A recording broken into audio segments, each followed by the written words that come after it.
Ja, hallo liebe Leute, neues Video, diesmal wieder zu KiCad. Und zwar, ich habe hier das schon aus einem anderen oder mehreren anderen Videos bekannte LED-Herz und da möchte ich jetzt ein bisschen was dran machen. Und zwar, ich habe diese Platine, so wie ihr die hier seht, allerdings ohne die mit den Flächen, die habe ich jetzt hier schon entfernt.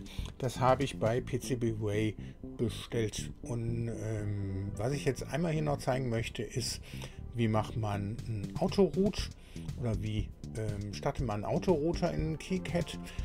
Bei mir läuft der interne Autorouter hier, der läuft nicht, der motzt rum wegen einer Java-Version, aber man kann das Ganze auch extern machen, das wollte ich euch zeigen. Und das wird unter Windows genauso gehen, wie es auch hier bei mir unter Linux geht.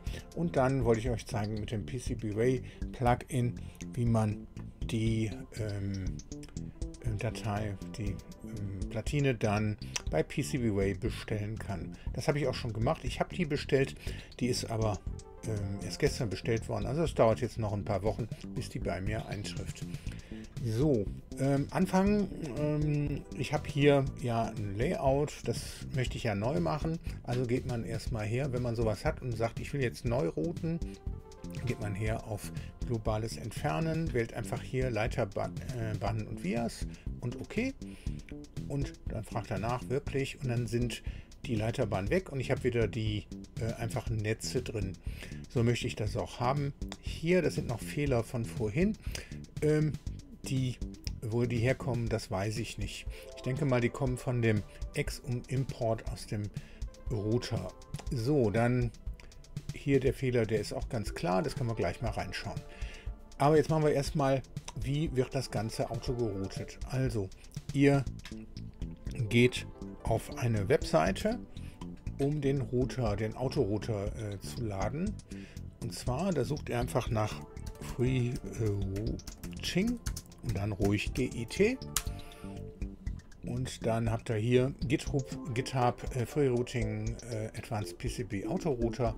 Das wählt ihr aus.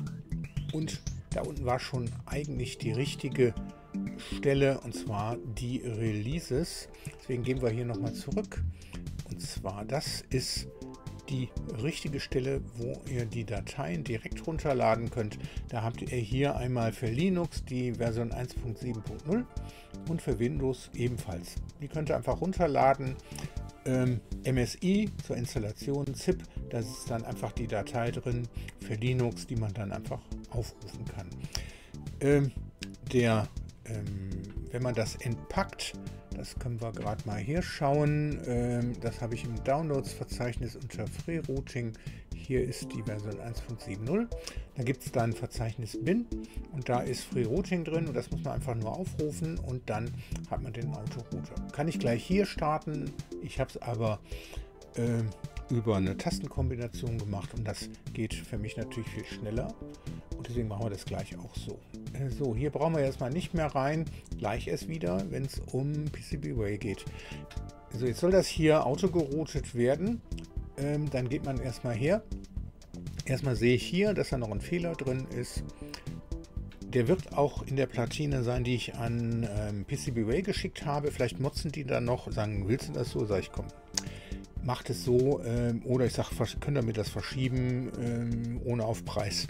Müssen wir mal abwarten, was dabei rumkommt. Dann einmal selektieren, dann Taste M für Move drücken und dann kann man diesen Text jetzt hier zur Seite schieben. Andere Texte scheinen hier jetzt nicht neben der Spur zu sein. Also können wir jetzt hergehen, Datei und exportieren als Spectra DSN.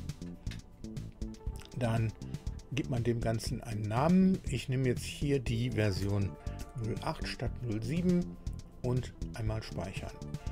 So, dann sind wir in KiCad erstmal schon fertig. Wir müssen jetzt den Autorouter starten. Das geht bei mir über Steuerung Alt und P.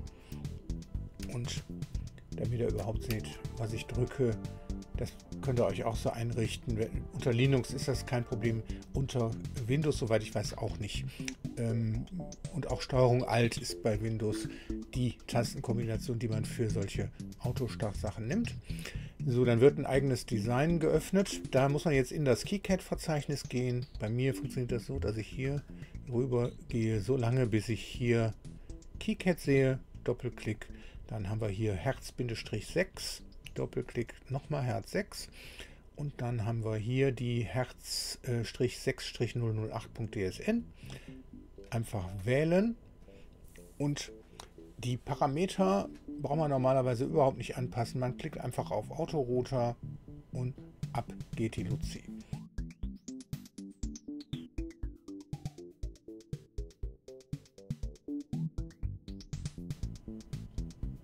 So, damit ist Postroute beendet. Also er ist fertig.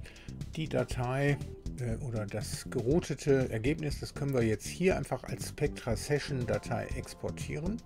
Klickt man einfach hier auf Ja, wenn man das gestartet hat, und dann können wir das auch schon zumachen. Abbrechen, bestätigen, jo. Und dann machen wir noch hier den Start FreeRouter auch zu. Und jetzt können wir das hier reinholen in KiCad. Das geht über Datei, importieren, und zwar Spectra Session. Und dann wählt man die Datei aus, die wir gerade erstellt haben, und schon haben wir das hier drin. So, dann kann man sich das jetzt hier anschauen. Man kann einfach mal hergehen auf Inspektion und Designregeln überprüfen, DRC. Dann hier auf DRC starten gehen. Und dann sieht man hier, das sind Warnungen. Und zwar diese Warnungen, das sind hier mit den Bauteilen, warum das so ist. Ich denke, durch den Ex- und Import kommt das. Diese 3 Bauteile habe ich selbst definiert, also auch die Footprints hier. Da wird es wohl dran liegen, aber sieht nicht so aus, als wenn es stören würde. Es ist ein Fehler drin. Und zwar der Fehler, das ist hier bei diesem Tutorials-Logo, ist klar, da ist alles viel zu dicht gepackt, vor allen Dingen mit dem Lötstopplack. Das heißt, wenn man sich den Fehler hier mal anschaut, vorderseitige Lötstoppöffnung über Elementen mit verschiedenen Netzen. Ja, hast du völlig recht, so will ich das ja auch. Ich will das T halt sichtbar haben.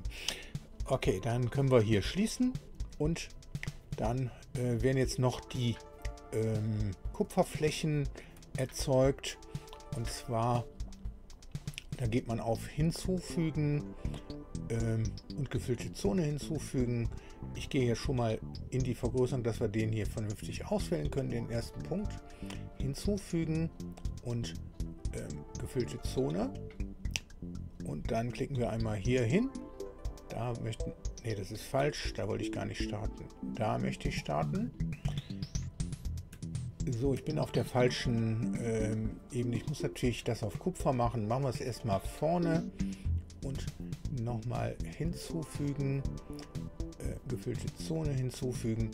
Erstmal wird das Netz ausgewählt. Das ist Ground. Dann wählt man hier Inseln entfernen niemals. Das macht man deshalb, damit das Tutorials-Logo da auch vernünftig kommt und auch nicht zu viele ungefüllte Flächen im mittleren verbleiben. Die haben dann keinen Anschluss, aber es sieht für mich einfach schöner aus, wenn die mit Kupfer abgedeckt sind. Und dann können wir OK drücken. Jetzt hat er da oben das hingeklickt, das ist falsch. Einmal rechte Maustaste drücken oder Escape drücken. Dann können wir hier nochmal neu starten. So, jetzt geht es hier nach unten. Können wir da hinfahren, wieder reinzoomen, so lange reinzoomen, bis wir hier vernünftig die sämtlichen Gitterpunkte sichtbar haben. Dann rauszoomen, hier rüber fahren, da wieder reinzoomen, bis da. Und dann machen wir das hier auch bis da. Und hier fahren wir dann noch genau auf den Punkt. Und dann haben wir schon die rote, das heißt vordere Kupferfläche erstellt. So, jetzt wechselt man, einmal Escape drücken, einmal die auf die andere Kupferfläche, also hinten der Platine wechseln, einmal die deselektieren, dann hinzufügen, wiederum gefüllte Zone hinzufügen, das Netz, Ground, dann keine Inseln entfernen, okay. Da hat er wieder da oben die Klickerei, also einmal Escape drücken und dann können wir hier starten. So, wieder hier entsprechend zoomen, bis man vernünftig das selektieren kann, die Punkte. So, das war ein bisschen zu viel des Guten. Bis da.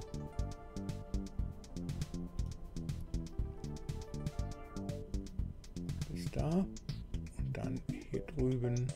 Ich schiebe also mit der mittleren Maustaste. Seht ihr auch oben, dass ich da die mittlere Maustaste drücke, dann kann man das so schieben. Und hier klicken wir dann nochmal dahin.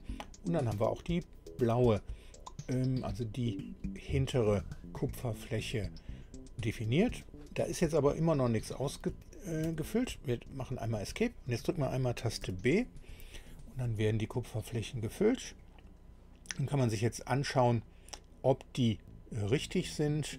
Das machen wir über Ansicht 3D-Betrachter. Und da sieht man, die sehen ganz gut aus. Das Tutorials-Logo ist schön in Kupfer sichtbar. Und dann können wir die Platine noch umdrehen und das von hinten gucken. Auch da haben wir schön die Kupferfläche. Gut, das soll auch schon reichen hier in der 3D-Ansicht. Und jetzt wollen wir diese gerade erstellte Platine halt produzieren lassen bei PCBWay. PCBWay, da gehen wir wieder auf den Browser. Ja, das habe ich schon mal hier dass der hier unten nicht vernünftig umschaltet. Das passiert nur mit KiCad. Ich weiß nicht warum. Aber jetzt gehe ich hierher, starte PCBWay, gehe also auf die Webseite von denen. So, da logge ich mich erstmal ein. Ich bin noch eingeloggt, sehe ich gerade. Und dann habe ich die Platine auch bestellt. Das sieht man daran, dass man hier, müssen wir mal gucken, wo haben wir das? Hier,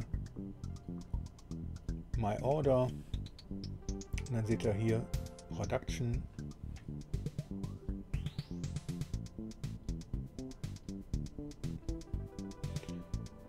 Okay, das kann ich gleich machen. So, dann geht es weiter. Production Status. Da sehen wir, dass das Ganze in Produktion ist. Es ist Samstag, die arbeiten samstags wohl nicht. Müssen wir auch mal. Ansonsten sind die Woche über 24 Stunden am Start. Das heißt, da sind schon viele Leute, denke ich mal, am Arbeiten. Und dann habe ich ja hier unter in dem KiCad ein Plugin installiert für PCBWay. Plugins installiert man folgendermaßen, und zwar hier gibt es die Möglichkeit, hier Plugin und Content-Verwaltung, und da kann man jetzt die aussuchen, die man haben möchte, und einfach auf Installieren klicken. Und bei PCBWay, das habe ich hier, da habe ich das auch gemacht und das ist installiert. Und dann wird das hier so reingepackt in sinniger Weise in der Platine. Dann klickt man einfach auf PCBWay und dann rechnet ihr hier ein bisschen in KiCad und macht den Browser auf. Und jetzt haben wir die Anfrage nach der Platine. Genauso habe ich das auch gemacht. Das heißt, hier kann man jetzt sagen, okay, ein einziges Design, das ist völlig korrekt. 2 Layers, hat er richtig erkannt. Das ist die Größe der Platine. Wählt standardmäßig FR4. Material. Standardmäßig wählt er hier, steht hier USA. Obwohl ich bin registriert, deswegen wird er schon das Richtige genommen haben. Aber der hat hier beim Shipping das standardmäßig auf DHL stehen. Und wenn man das dann sieht, dann kostet das direkt $60. Muss man aber nicht. Ich kann jetzt wählen hier AliExpress. Wobei AliExpress hat jetzt nicht geklappt. Da musste ich glaube EMS wählen. Das war aber genauso vom Preis her wie das AliExpress Shipping. Ich weiß nicht, ob ich das genommen habe. Mal gerade schauen. Ja, das muss was anderes gewesen sein. Was auch so 5 Euro kostet. Global Standard, genau. Global Standard Economy. So 11 bis 13 Business Days. Und den kann man auch einfach nehmen.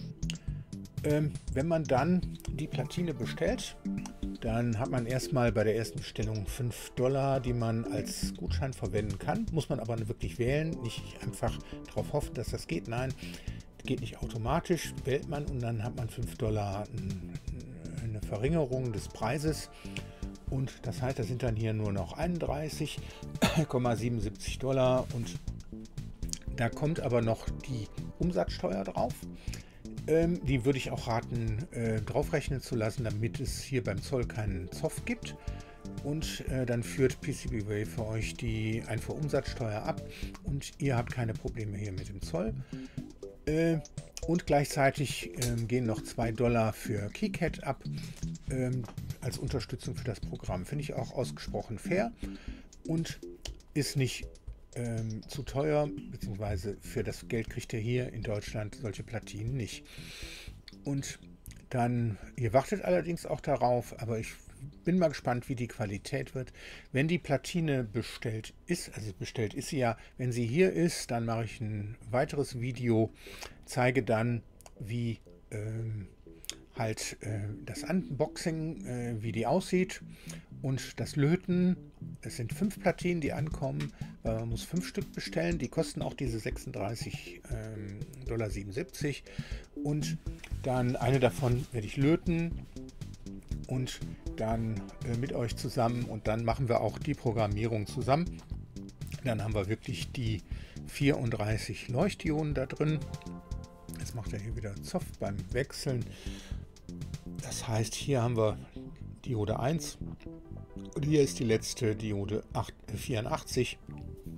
Diese Leuchtdioden werden dann da rein gelötet und dann mit dem Programm, was ich jetzt ja letztlich vorgestellt habe, vielleicht noch ein paar Änderungen im Programm, werden wir das dann auch vernünftig hinbekommen, dass das eine nette LED-Lichtanimation gibt.